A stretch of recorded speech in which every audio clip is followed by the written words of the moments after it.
Hello നമസ്കാരം. ഏവർക്കും പുതിയ വീഡിയോയിലേക്ക് നമ്മളെല്ലാവരും ഏറെ ആകാംക്ഷയോടെ കാത്തിരിക്കുന്ന ചിത്രങ്ങളുടെ ഏറ്റവും പ്രധാനപ്പെട്ട OTT അപ്ഡേഷനാണ് ഇന്നൊരു വീഡിയോ ഭാഗത്ത്. വീഡിയോയിലേക്ക് മുൻപ് വീഡിയോ ലൈക്ക് ചെയ്യുക, ചാനൽ സബ്സ്ക്രൈബ് ചെയ്യാൻ വേണ്ടി ശ്രമിക്കുക.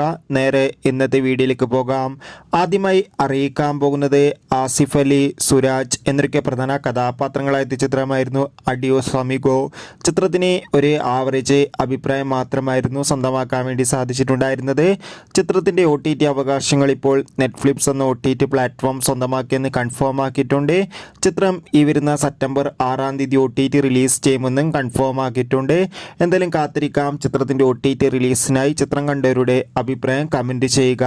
അടുത്തതായി അറിയിക്കാൻ പോകുന്നത് ഇപ്പോൾ ഇതാ വാഴ എന്ന ചിത്രത്തിൻ്റെ OTT അവകാശങ്ങളൊക്കെ ഡിസ്നി പ്ലസ് ഹോട്ട്സ്റ്റാർ എന്ന OTT പ്ലാറ്റ്ഫോം സ്വന്തമാക്കിയെന്നാണ് അറിയാൻ വേണ്ടി സാധിച്ചിട്ടുള്ളത്. കാത്തിരിക്കാം വാഴ എന്ന ചിത്രത്തിൻ്റെ കൂടുതൽ അപ്ഡേഷൻ അറിയാൻ വേണ്ടി. ബഡ്ഡി എന്ന തെലുങ്ക് ചിത്രം ഇപ്പോൾ മുതൽ നെറ്റ്ഫ്ലിക്സ് എന്ന OTT പ്ലാറ്റ്ഫോമിലൂടെ OTT റിലീസ് ചെയ്തിരിക്കുകയാണ്.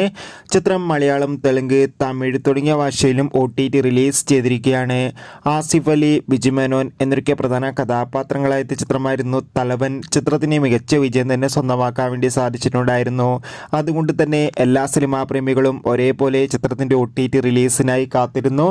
തലവൻ എന്ന ചിത്രം ഈ വരുന്ന സെപ്റ്റംബർ മാസം 10-ാം തീയതി സോണി ലീവ് എന്ന OTT പ്ലാറ്റ്ഫോമിലൂടെ OTT റിലീസ് ചെയ്യുമെന്ന് കൺഫേം ആക്കിയിട്ടുണ്ട്. ചിത്രത്തിൻ്റെ OTT റിലീസിനായി നമുക്ക് കാത്തിരിക്കാം. ചിത്രം കണ്ടവരുടെ അഭിപ്രായം കൂടി കമൻറ്റ് ബോക്സിൽ രേഖപ്പെടുത്താൻ വേണ്ടി ശ്രമിക്കുക. ദിലീപ്, ജോണി ആൻ്റണി, ധർമ്മജൻ എന്നൊക്കെ പ്രധാന കഥാപാത്രങ്ങളായ ചിത്രമായിരുന്നു പവി കെയർ ടേക്കർ. ചിത്രത്തിന് ഒരു ആവറേജ് അഭിപ്രായം മാത്രമായിരുന്നു സ്വന്തമാക്കാൻ വേണ്ടി സാധിച്ചിട്ടുണ്ടായിരുന്നത്. ചിത്രത്തിൻ്റെ OTT അവകാശങ്ങളൊക്കെ മനോരമാക്സ് എന്ന OTT പ്ലാറ്റ്ഫോം സ്വന്തമാക്കിയെന്ന് കൺഫേം ആക്കിയിട്ടുണ്ട്.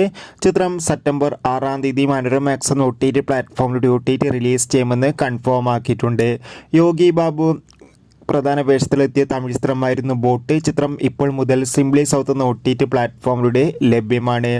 ബേസിൽ ജോസഫ്, ഗ്രേസ് ആൻ്റണി എന്നൊക്കെ പ്രധാന കഥാപാത്രങ്ങളായ ചിത്രമായിരുന്നു നുണക്കുഴി. ചിത്രത്തിന് ഒരു ആവറേജ് അഭിപ്രായം സ്വന്തമാക്കാൻ വേണ്ടി സാധിച്ചിട്ടുണ്ടായിരുന്നു. ചിത്രം മികച്ചൊരു കളക്ഷൻ തന്നെയാണ് പുറത്തുനിന്നുകൊണ്ടിരിക്കുന്നത്. ചിത്രത്തിൻ്റെ OTT അവകാശങ്ങളൊക്കെ ഇപ്പോൾ ഇതാ C5 എന്ന OTT പ്ലാറ്റ്ഫോം സ്വന്തമാക്കിയെന്ന് കൺഫേം ആക്കിയിട്ടുണ്ട്. നായകനെത്തിയ ചിത്രമായിരുന്നു തങ്കമണി. ചിത്രത്തിന് ഒരു ആവറേജ് അഭിപ്രായം മാത്രമായിരുന്നു സ്വന്തമാക്കാൻ വേണ്ടി സാധിച്ചിട്ടുണ്ടായിരുന്നത്. എല്ലാ സിനിമാ പ്രേമികളും ഒരേപോലെയാണ് തങ്കമണി എന്ന ചിത്രത്തിൻ്റെ OTT അപ്ഡേഷൻ അറിയാൻ വേണ്ടി കാത്തിരിക്കുന്നത്. ചിത്രം ഉടൻ തന്നെ സൈനാപ്ലേ എന്ന OTT പ്ലാറ്റ്ഫോമിലൂടെ OTT റിലീസ് ചെയ്യുമെന്നാണ് അറിയാൻ വേണ്ടി സാധിച്ചിട്ടുള്ളത്.